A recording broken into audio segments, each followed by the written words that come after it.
اعوذ باللہ من الشیطان اللعین الرجیم بسم اللہ الرحمن الرحیم الحمد للہ رب العالمین والصلاة والسلام والتحیۃ والاکرام علی سیدنا و نبینا و شفیع ذنوبنا و طبیب نفوسنا رحمت للعالمین ابی القاسم مصطفیٰ محمد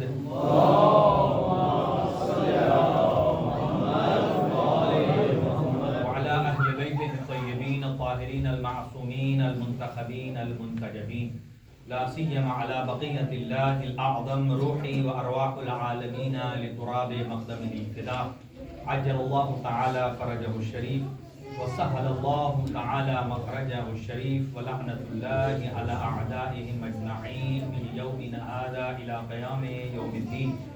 أما بعد فقد قالت فاطمة بنت محمد صلى الله عليه وآله وسلم الحمد على ما أنعم والشكر على ما ألهم صدق فاطمة الزهراء صلى الله عليه وسلم.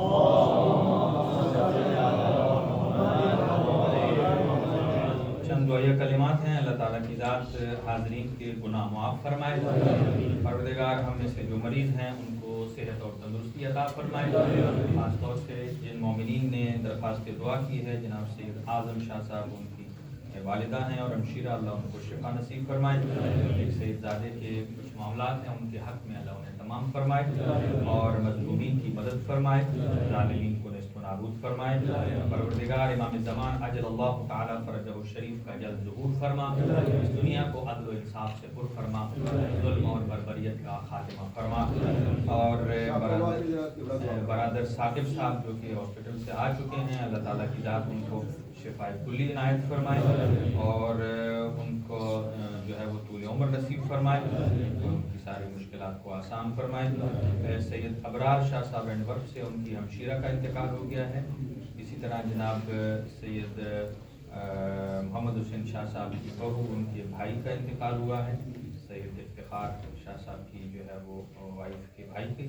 اور اسی طرح سید جابر عباس شاہ صاحب ان کے دو کزن ہیں کہ جن کو جو کہ قتل کر دیے گئے ہیں. اللہ تعالیٰ کی ذات ان مرحومین اور مقتولین کے درجات بلند فرمائے، جوار معصومین میں جگہ نصیب فرمائے اور اپنی اپنی دعاؤں کی استجابت کے لیے ایک صلوات پڑھیے بآواز بلند.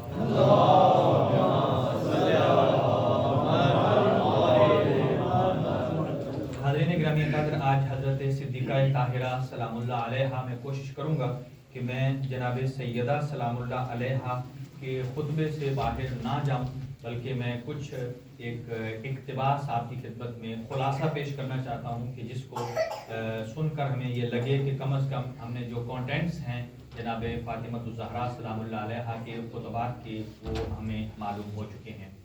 یہ بات یاد رکھیے کہ جناب صدیقہ طاہرہ سلام اللہ علیہا کے بارے میں ہمارے یہ کانسیپٹ بالکل واضح ہونا چاہیے کہ جس طریقے سے قرآن مجید صادق اور سچا ہے ایسے ہی جناب سیدہ بھی صدیقہ ہیں اور سچی ہیں. یعنی کہ 110% ہمیں یہ یقین ہے کہ حضور سرور کائنات نے جو کچھ بیان فرمایا اپنی مرضی سے نہیں بلکہ اللہ کے وحی سے بیان فرمایا ہے.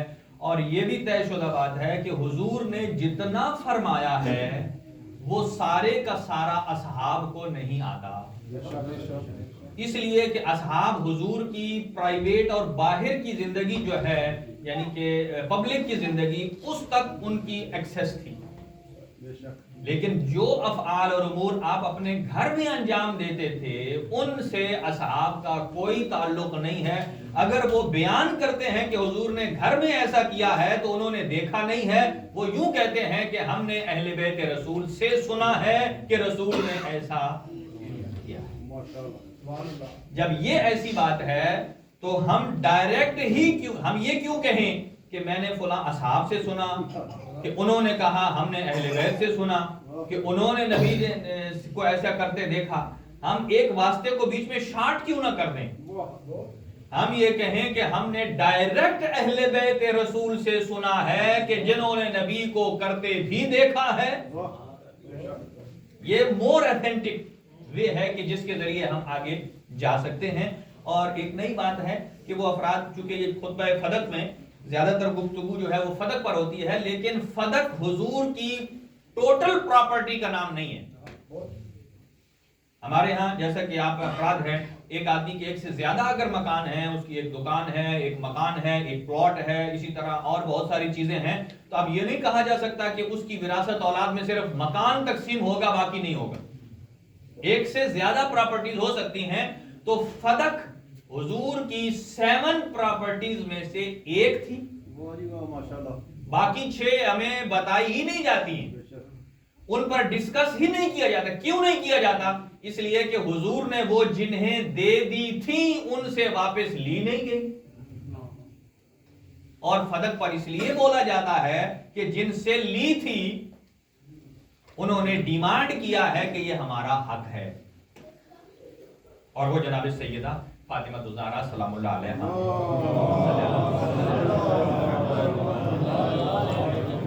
یہاں ایک اور بات یہ یاد رکھیے کہ جب بھی آپ کے ذہن میں یہ سوال پیدا ہو کہ جناب صدیقہ اپنے موقف پر سچی تھی یا اپوزٹ جو تھے ان کے آرگومنٹس میں کوئی جان تھی، جب بھی آپ یہ سوچیں تو ایک بات کو ذہن میں رکھیے، تو فوراً حدیثوں پر مت جائیے، راویوں پر مت جائیے، صرف یہ دیکھیے کہ خود صدیقہ طاہرہ نے اس زمانے میں کیا کہا تھا. خود صدیقہ طاہرہ نے فرمایا تھا اس آدمی کو کہ جو آپ کے مخالف میں تھا، کہا تھا کہ آپ مجھے یہ بتائیے اگر میرے خلاف کوئی آپ کو ایویڈنس مل جاتا ہے کہ زہرا نے یہ کیا ہے، العیاذ باللہ نقل کفر کفر نباشد، کہ وہ کام کیا ہے جو عصمت کے منافی ہے، تو آپ کیا کریں گے؟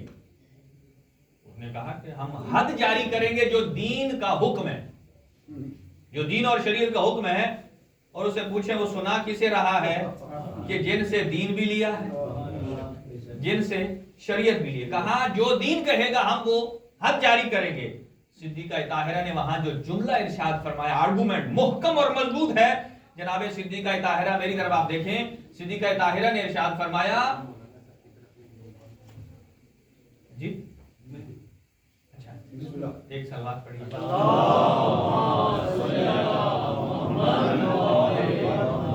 صدیقہ طاہرہ سلام اللہ علیہ نے ارشاد فرمایا، دیکھیے آپ تو کہہ رہے ہو کہ مجھ میں دیکھا کوئی عمل تو حد جاری کرے گا.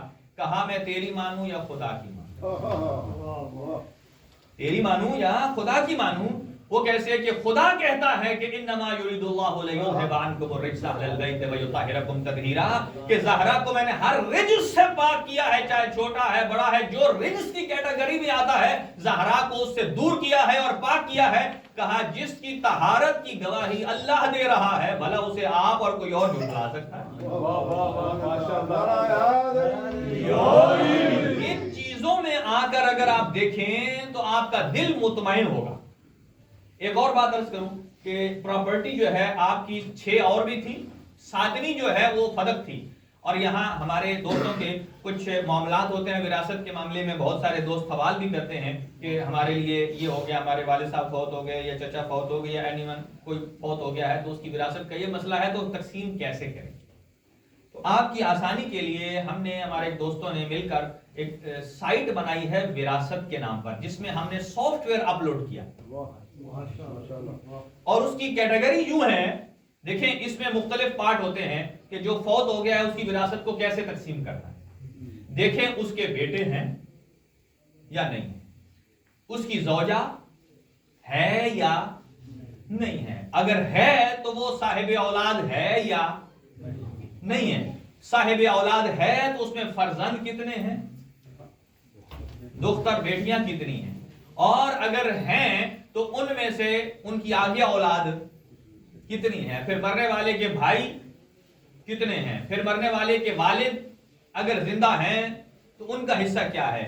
اور ہر ایک کا حصہ معلوم کرنے کے لیے آج میں اتنی ڈیٹیل میں نہیں جاؤں گا، صرف یہ ہے کہ میں وہ سافٹ ویئر آپ کے ساتھ شیئر کر دیتا ہوں، تو اس میں اگر کسی قسم کی کوئی مشکلات اگر پیش آئیں تو آپ کانٹیکٹ کر سکتے ہیں. اس کو جیسے جیسے آپ فل کرتے جائیں گے ویسے ویسے بتاتا جائے گا اتنا حصہ بن گیا. یعنی آپ اس میں کئی افراد ہوتے ہیں نا، وہ مثلا کسی حسابدار سے جا کر حساب کروانا نہیں چاہتے لیکن جاننا چاہتے ہیں کہ میں کہاں ہوں.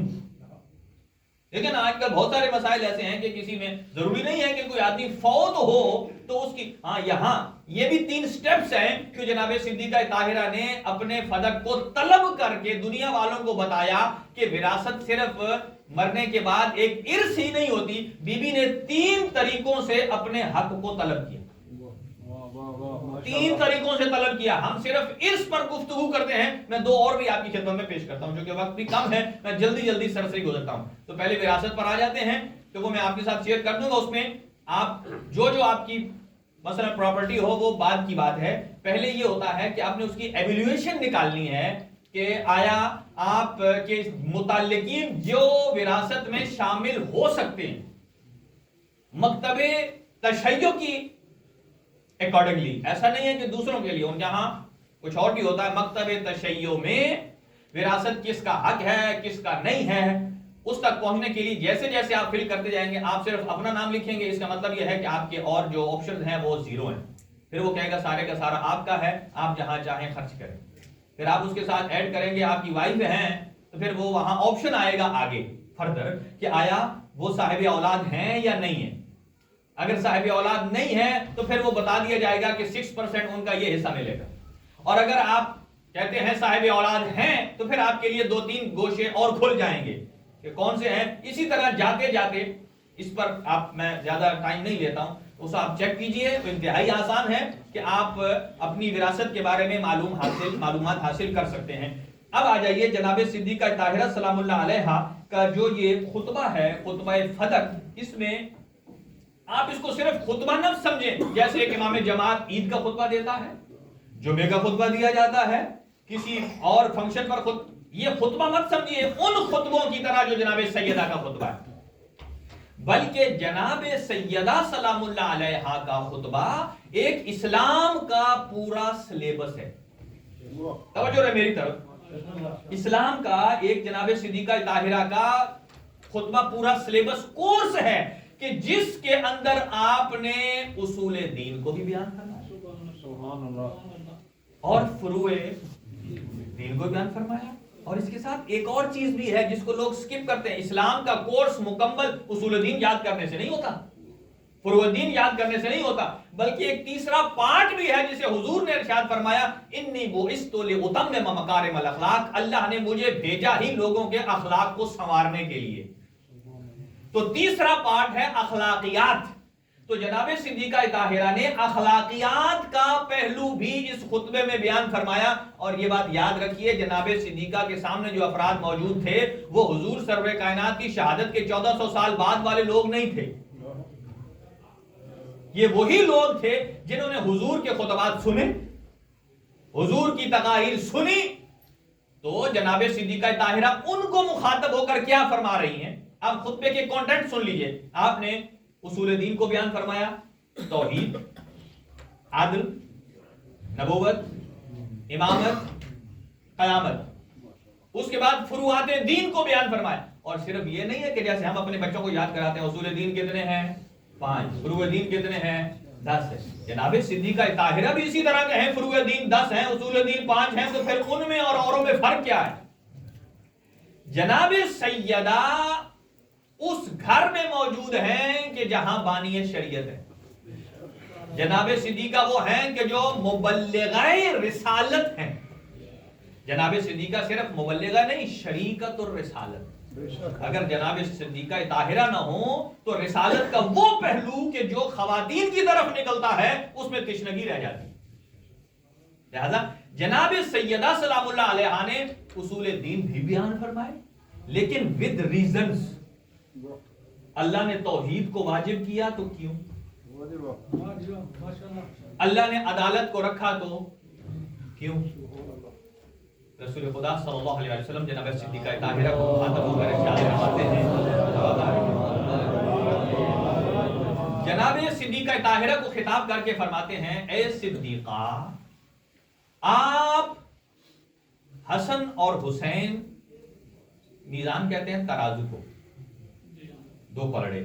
کہا حسن اور حسین تو میزان ہے. اب سنیے سرکار رسالت مآب فرماتے ہیں اے زہرا, آپ ان دونوں میزانوں کو بیلنس کرنے کی جو تار اور دھاگا ہے اس کا نام ہے صدیقہ طاہرہ. اگر وہ دھاگا اور تار جو ہے جس سے دونوں پردے کنیکٹ ہوتے ہیں اگر وہ بیلنس نہ ہو تو آپ کا وزن ٹھیک نہیں ہو سکتا. تو گویا فرمایا کہ جو حسنین کریمین، جس ترازو کے پلڑے حسنین و کریمین ہوں اس ترازو کی دھاگے اور تار کا نام فاطمہ الزہرا. عدالت کو کیوں واجب کیا، امامت کو کیوں واجب کیا، قیامت کو کیوں واجب کیا، نبوت کو کیوں واجب کیا، اور آئیے میں کچھ اور پھر اسی طرح فروعات دین کے بارے بتایا کہ کیوں واجب کیا. اور میں اس میں سے اخلاقیات کے 5 پوائنٹ عرض کروں گا آپ کی خدمت میں کہ جو جناب صدیقہ نے فرمایا یہ وہ گناہ کبیرہ ہیں کہ جن سے معاشرہ بگڑ جاتا ہے، اور ان کے ریزنز بیان فرمائے کہ کیوں بگڑتا ہے. تو خطبے میں پہلی بات جناب صدیقہ طاہرہ نے حمد خدا کو بیان فرمایا، اور اس کے بعد نبی معظم صلی اللہ علیہ وآلہ وسلم کی شان کو بیان فرمایا. اور حمد خدا کس انداز سے کی سنیے گا. فرماتی ہیں الحمد علی ما انعم، اے اللہ تیری حمد ہے کہ تو نے نعمتوں کا آغاز بھی ہم اہل بیت سے کیا. وَلَهُ الشُّكْرُ عَلَى مَا أَلْهَمَا، اور تیری ذات جو لائق شکر ہے تو نے ہم اہل بیت کو اس علم کا خزانہ اور ظرف قرار دیا. اور پھر فرماتی ہیں اے اللہ تو نے نبوت جیسی نعمت کو ہمارے گھر میں رکھا، امامت جیسی نعمت کو ہمارے گھر میں رکھا، ہدایت جیسی نعمت کو ہمارے گھر میں رکھا. اس کا مطلب کیا ہے؟ یہ بی بی کسے بیان فرما دی ہیں؟ ذرا یہ ذہن میں رکھیں کہ بی بی کس کو خطاب کر کے کہہ رہی ہیں اے اللہ تیرا شکر ہے کہ تو نے نبوت کو ہمارے گھر میں رکھا. اس کا مطلب یہ ہے جو سامنے بیٹھے ہو آپ کا نبوت سے کوئی تعلق نہیں. اسی لیے جب حضور آتے تھے جناب سیدہ کے گھر تو کیا سلام کرتے تھے؟ السلام علیکم یا اہل بیت النبوہ، اے نبوت کا گھر آپ پر سلام. ومعدن الرسالہ، اے وہ گھر جو رسالت کی کان ہے. کان ذخیرہ نہیں کہا، یہاں رسالت بہت ساری ہے. ذخیرہ آپ اپنے بینک میں دیکھیں نا، بینک میں آپ اپنے پیسے جمع کرتے ہیں تو وہ کان نہیں ہے، وہ ذخیرہ ہے. جتنا جتنا بھی ڈرا کراتے جائیں گے اتنا اتنا ذخیرہ خالی. کان کسے کہتے ہیں؟ جتنا نکالتے جائیں اتنا اور نکلتا ہے. کہا جتنے لوگ میرے سامنے بیٹھے ہو تم جتنے بھی آرگومنٹ دیتے رہو، تمہاری باتیں غلط ثابت کرنے کو سیدہ کے گھر کو نبی معظم نے کان قرار دیا ہے. معرفت کی باتیں یہاں سے نکلتی رہیں گی. معدن الرحمہ، رحمت کی کان، جو سرکار دو عالم کے لیے رحمت ہو وہ صدیقہ طاہرہ کی ذات. اور پھر جناب سیدہ نے اس کے بعد فوراً بتایا ہدایت کی شرائط کیا ہیں، کس کس آدمی کو ہدایت ملتی ہے. اب یہ بھی کسے بیان فرماتی ہیں جو اپنے آپ کو کہتے ہیں ہم ہدایت یافتہ.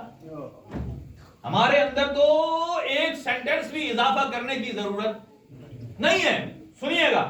اور اس کے بعد جناب صدیقہ طاہرہ نے نبی معظم کے فضائل کو بیان فرمایا، قرآن پاک کے فضائل کو بیان فرمایا. اور وہ عام فضائل نہیں کہ ہم کہتے ہیں قرآن کو دن میں ختم کر لیں گے تو یہ ثواب ہوگا، اتنی صورتیں پڑھ لیں گے تو یہ ثواب ہوگا. نہیں، جناب صدیقہ طاہرہ کو اللہ نے کہا ہے کہ انہ لقرآن کریم فی کتاب مکنون. اللہ کے نبی حضرت عیسیٰ اور حضرت مریم دونوں کو اللہ نے ایک آیت کہا. ماں بیٹی دونوں کو اللہ نے ایک آیت کہا ہے. اگر آپ ان کو ڈیوائیڈ کرنا چاہیں تو حضرت مریم کی کیا قیمت بن جائے گی؟ آدھی آیت. اور آدھی آیت حضرت عیسیٰ کی. تو حضرت مریم کو کبھی بھی کمپیر مت کیجئے جناب صدیقہ طاہرہ سے. کئی لوگ کہتے ہیں یہاں جناب مریم کو قرآن مجید نے ایک آدھی آیت کہا ہے. اور صدیقہ طاہرہ کون ہے؟ لا یمسہ الا المطہرون انہ لقرآن کریم فی کتاب مکنون. صدیقہ طاہرہ وہ مکمل قرآن ہے جسے اللہ نے کتاب مکنون میں چھپا کر رکھا. مکمل قرآن ہے. تو بھلا کس کی جرت ہے کہ جو جناب سیدہ جو کہ مکمل قرآن ہے کتاب مکنون کے اندر، ان کے ساتھ آ کر ڈیبیٹ کرے؟ یہ تو سورج کو ایک شمع دکھانے کے برابر ہے، اور پھر اس پر ڈٹ بھی جائے۔ جناب صدیقہ طاہرہ نے، میں ابھی عرض کرتا ہوں آپ کی خدمت میں، اور اس کے بعد یہ جملے سنیے، جناب صدیقہ نے زمانہ جاہلیت کو چھیڑ دیا۔ خطبہ پتہ تمہیں زمانہ جاہلیت کیا ہے؟ یعنی گویا صدیقہ طاہرہ فرما رہی ہیں ان کو، اب میں جملات وقت نہیں ہے اتنا کہ میں وہ عربی کے الفاظ کوٹ کروں۔ جناب صدیقہ نے فرمایا آپ کو معلوم ہے کہ زمانہ جاہلیت سے لے کر اسلام تک تمہاری ترقی کس کی وجہ سے ہوئی؟ کن کو کہہ رہی ہے جناب سیدہ؟ ان کو جو سامنے ہیں، سنا ان کو رہی ہیں، پہنچا ہم تک رہی ہے۔ اور کہا، اور اگلا جملہ سنیے، سخت جملہ، صرف یہی نہیں فرمایا، یہ تو سخت نرم جملہ تھا، اس کے بعد کا جملہ یہ ہے، فرمایا توجہ سے سنیے گا، کہا تمہیں یاد ہے کہ جس زمانے میں تم اونٹنی کا پیشاب پیا کرتے تھے، جس زمانے میں اونٹ کی مینگنی کو کھایا کرتے تھے، کون ہے جس نے تمہیں ان نجاستوں سے ہٹا کر اسلام کی طہارت میں داخل کیا؟ کہا انہو ہو ابی محمد کون ہے؟ وہ میرا بابا محمد مصطفیٰ ہے۔ یہ جملے ارشاد فرمائے، پھر جنگوں کا سلسلہ شروع کیا، پھر امیر المومنین کا تعارف کرایا، امیر المومنین کا تعارف کرانے کے بعد آپ نے مختلف چیزوں کو بیان فرمایا۔ اب سنیے صدیقہ طاہرہ کے جو 7 بیوی نے کس انداز سے اپنے کیس کو پیش کیا۔ میں زیادہ ٹائم نہیں لوں گا آپ کا، جلدی جلدی۔ بیوی نے 3 انداز سے فلک کو پیش کیا، فرمایا مجھے دو، میرا حق ہے۔ پہلا ہبہ، دوسرا ارث، تیسرا سہم سادات خمس۔ اگر آپ کے اذہان میں نہ ہو تو یہ نئی معلومات ہیں آپ کے لیے کہ کیا ہے۔ 3-4 طریقوں سے پیش کیا، 3 طریقوں سے کہ ہبہ، یہ بات یاد رکھیے، وراثت یہی ہوتا ہے، والدین وہ اپنی زندگی میں اپنی اولاد میں مال تقسیم کرنا چاہتے ہیں، کیونکہ وراثت، ارث کا نام صادق تب آتا ہے کہ جب بندہ فوت ہو جائے، فوت ہو جائے۔ ہاں اپنی زندگی میں دینا چاہے تو اس کو اختیار ہے کہ جو وراثت کے حصے بنے ہیں ان سے کم زیادہ بھی دے سکتا ہے، اس کو ہبہ کر سکتا ہے۔ اپنی زندگی میں ہو سکتا ہے وہ کہے کہ اتنی رقم، یہ اتنا مکان، اتنی جگہ یہ میری مسجد کے لیے وقف ہوگی، اس لیے کہ وہ صاحب مال ہے، وہ صاحب مال کر سکتا ہے۔ ہاں شرط یہ ہے کہ وہ ورثاء کی حق تلفی نہ ہو، اتنا زیادہ نہ کرے، ٹھیک ہے۔ تو جناب سیدہ نے فرمایا یہ وہ حصہ ہے فلک کا جو میرے بابا کی ارث نہیں ہے۔ ارث تو ہوتا ہے کہ کوئی تقسیم، فوت ہونے والا فوت ہو جائے اور وہ وراثت کسی کو نہ دے کر گیا ہو، اب بعد میں حکومت قبضہ کر لیتی ہے، وہ کہتی ہے ہم چیک کریں گے یہ کس کا ہے، اس کو دیں گے۔ ہبہ کیا ہے کہ میرے بابا نے اپنی حیات طیبہ میں یہ مجھ فاطمہ الزہرا کو دیا ہے۔ توجہ رہے، جلدی جلدی گزرا میں۔ اور اگر آپ مزید تحقیق کرنا چاہتے ہیں، علامہ جلال الدین سیوطی، ان کی آپ بک دیکھ لیں، تفسیر در منصور، اس میں وہ لکھتے ہیں کہ جب نبی معظم نے اپنی زندگی میں، توجہ میری طرف رہے، وقت تھوڑا ہے کہ، اور گزارش ہے آنے پیچھے بیٹھنے والوں سے کہ وہ تھوڑا تھوڑا آگے تشریف لے آئیں، تو ایک صلوات پڑھتے ہوئے صدیقہ طاہرہ کو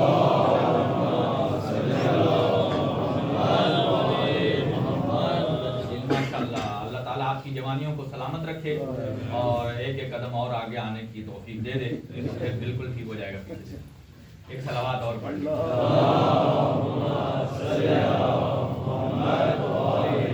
یہ ایسی چیز ہے کہ اپنی بچوں کو بتانے، چونکہ بچے جو باہر سے چیز سنتے ہیں، اسی لیے مائیں کہتی ہیں کہ باہر کی چیز میں گندگی کے آثار ہو سکتے ہیں، جو گھر خود تیار کر کے دیتی ہے وہ پاک و پاکیزہ ہے، لہذا باہر سے جو سنیں گے اس میں بہت چیزیں ملی ہوں گی، مکس اپ ہوں گی، بچے کنفیوز ہوں گے۔ ہم کیوں نہ خود بچوں کو بتائیں تازہ مال، پاکیزہ مال، کہ صدیقہ طاہرہ نے کیا بیان فرمایا ہے۔ تو فرمایا کہ میرے بابا نے مجھے زندگی میں ہبہ کیا ہے۔